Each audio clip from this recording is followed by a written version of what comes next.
इन पर जो जजमेंट आप देख रहे हैं, state of Jammu and Kashmir versus doctor Salim उर रहमान 2021 सुप्रीम कोर्ट। इसमें यह कहा गया कि prior sanction of magistrate is not mandatory. जब कोई भी पुलिस वाले इन्वेस्टिगेटिंग एजेंसी के रूप में नॉन कॉग्निजेबल यानी कि मोटे तौर पर जो सीरियस ऑफेंसेस नहीं होते, स्टेट के अगेंस्ट ऑफेंसेस नहीं होते, पर्सनली नेचर होते हैं, आप मोटे तौर पर ऐसे चीज़ों को नॉन कॉग्निजेबल ऑफेंस कह सकते हैं।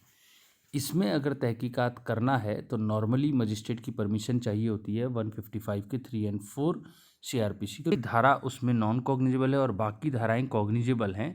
तो आपको पता है डेफिनेशन क्लॉज में ही लिख दिया गया वो डीम्ड कॉग्निजेबल है।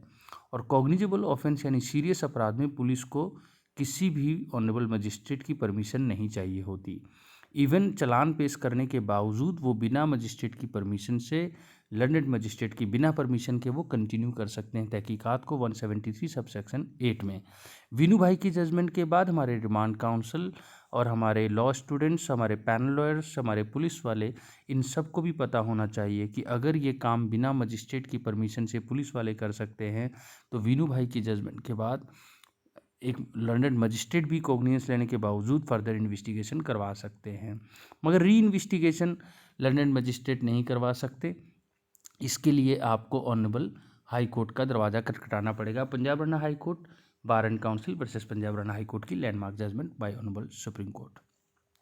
ये भी आपको पता होना चाहिए कि अगर पुलिस बायस्ड है, पुलिस अच्छा काम नहीं कर रही, तो आप सीबीआई को नहीं रेफ़र करवा सकते, एसआईटी को नहीं करवा सकती, ये काम ऑनरेबल हाई कोर्ट ही कर सकती है। लेकिन आप आईओ को रिकमेंड कर सकते हैं कि इसको बदला जाए।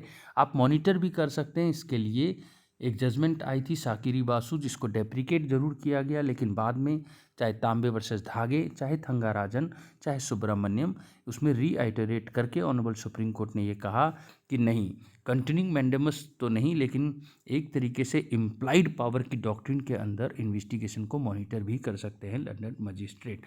तो ये जो जजमेंट थी state of Jammu and Kashmir versus doctor Salim उर रहमान, इसके बहाने हम ऐसी कुछ इंपॉर्टेंट चीज़ों को जान रहे हैं जिससे कि हम जब आउटरीच करें कॉमन पीपल को तो हम ये बताएं कि आर्टिकल 50 कॉन्स्टिट्यूशन ऑफ इंडिया में नो डाउट इन्वेस्टिगेटिंग एजेंसी और जजेस का काम अलग अलग है, हम इंटरफेयर नहीं करते, लेकिन चैप्टर 12 सीआरपीसी के अंदर कई ऐसी चीज़ें हैं जिसमें कि अगर पुलिस वाले जो लॉ ग्रेजुएट नहीं होते, अगर वो बायस हो जाएं या अनसाइंटिफिक इन्वेस्टिगेशन करें, फेयर इन्वेस्टिगेट ना करें, जो आपका मिनिमम फेयरनेस इम्प्लिसिट है आर्टिकल 21 और 39A में, तो फिर उसमें हम तांबे वर्सेस धागे, थंगाराजन, सुब्रमण्यम, साकिरी वासु के तहत उसमें हम क्या कर सकते हैं, इन्वेस्टिगेशन को सुपरवाइज।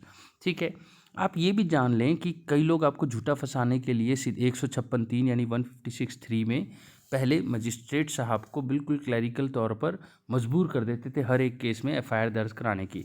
लेकिन आपको पता है बिट्टा के केस में, किरण बेदी के केस में लगातार ये कहा गया कि आप एक बार एफआईआर दर्ज हो जाता है और ऑटोमेटिकली अरेस्ट कर लेते हैं। चाहे ऑनरेबल जस्टिस आदर्श गोयल जी की अरिनेस की जजमेंट हो, उससे पहले जोगिंदर या डीके बासु, उसकी वायलेशन इतनी ज़्यादा है कि कोई नोटिस ऑफ अपीयरेंस या गिरफ्तार तस्वुर को फॉलो नहीं कर रहा। 67% अंडर ट्रायल और केवल 33% कन्विक्ट ही हमारे जेल में हैं।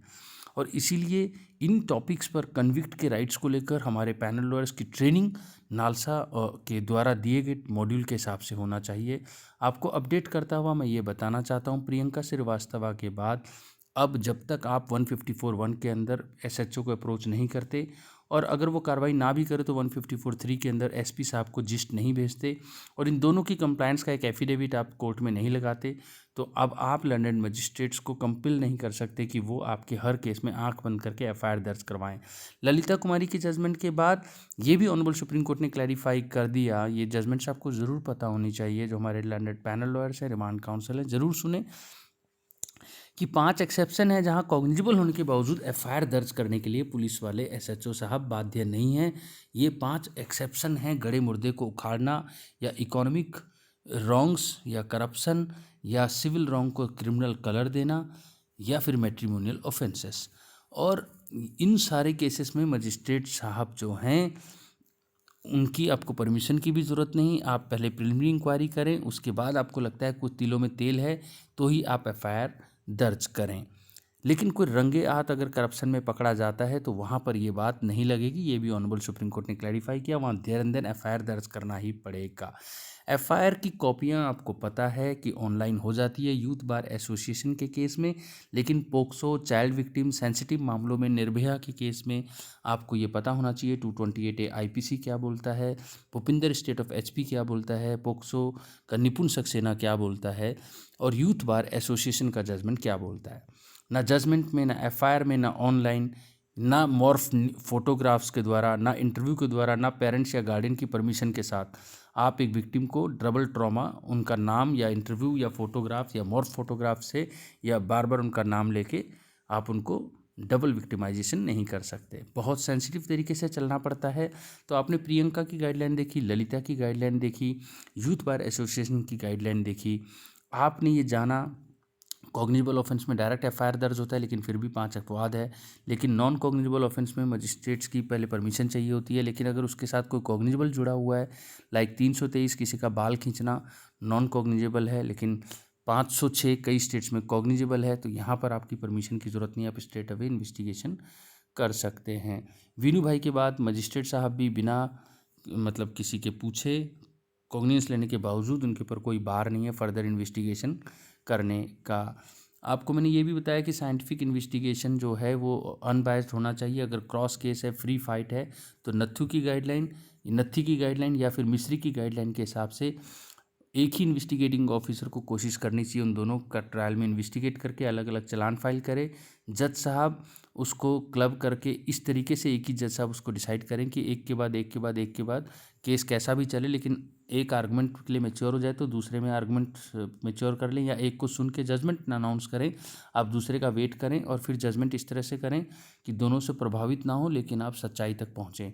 तो इस तरह से फेयर ट्रायल के कॉन्सेप्ट को समझने के लिए नत्थी और मिस्री की गाइडलाइन भी हमारे रिमांड काउंसिल को पता होनी चाहिए। इन्वेस्टिगेटिंग ऑफिसर को चेंज कराने का, रिकमेंड करने का पावर भी होता है लर्नेड मजिस्ट्रेट साहब के पास। तो आज आपने बहुत ही इंपॉर्टेंट पहलू इन्वेस्टिगेशन के जाने। आपने जाना 156(3), 155(3) एंड 4 नॉन कॉग्निजेबल, कॉग्निजेबल। आपने जाना री investigation, further investigation, post cognizance investigation के लिए रामदेव की जजमेंट, महेंद्र सिंह की जजमेंट।